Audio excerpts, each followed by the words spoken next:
Hi guys, welcome back to Cami Creation channel.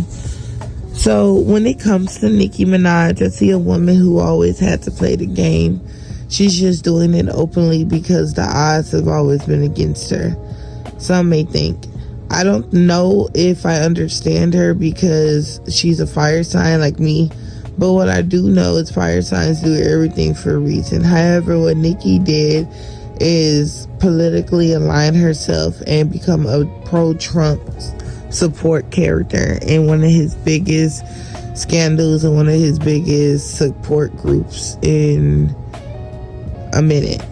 So one of the biggest recent flashpoints is Nicki Minaj's visible support for former President Trump, which marks a major shift given her historical progressive leaning fan base and her strong popularity in traditional left learning communities, especially Black, immigrant, and LGBTQ plus fans.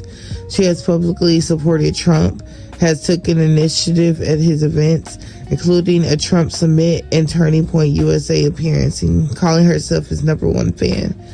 This has drawn a lot of criticism from political figures, including Rep. Jasmine Crockett and Rep. Alexandra Corset.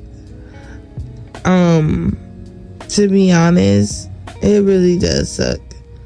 So who say her alignment contradicts the values of many of her fans? Some commentaries even see this as a pivot, as an opportunity or a sellout, especially giving Trump consistent policies on immigration and civil rights. She has had backlash over comments perceived as anti-trans or homophobic comments. Nicki's speech at the Turning Point USA America Feast and some social media posts have been widely criticized for having anti-trans or anti-LGBTQ undertones. Comments like "it's okay to be boys" at a conservative event were interpreted on social media platforms as dismissive of gender identity issues. Additionally, posts targeting public figures, tweets about Chrissy Teigen were commended as transphobic by critics, sparking a broader debate online. So Nicki Minaj has even went back and forth with media and her peers. Nicki has also been involved in controversies with other artists and media figures like Travis Noah. Grammy jokes about her support for Trump sparked public responses and debates about her political shift.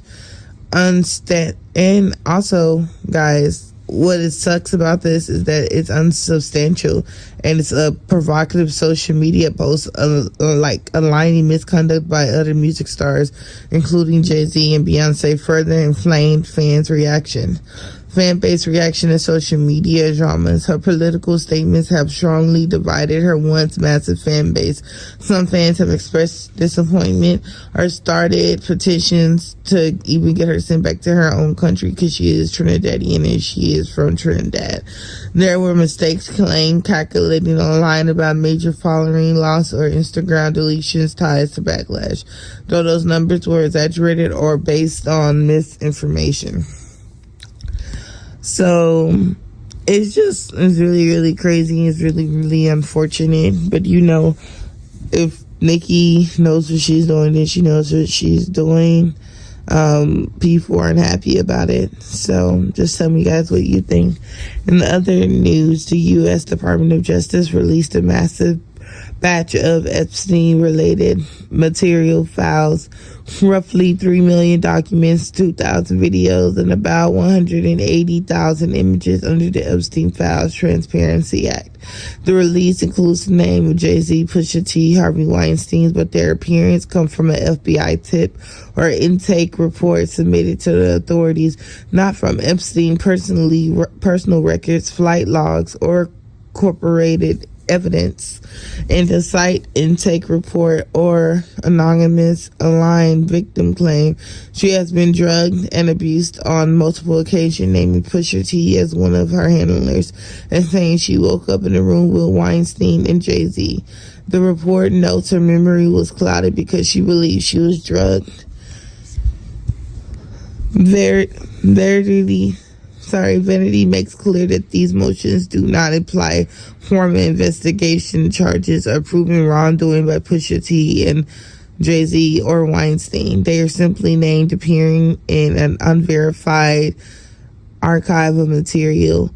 The documents also contain unrelated material, such as mentioning filmmakers and record producers and Giselle Maxwell, but again without any indication of criminal conduct tied to these mentions.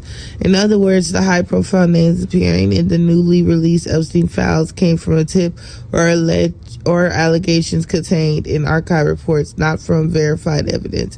And being named does not equal guilt or an active investigation. So, guys, let me know what you think on that.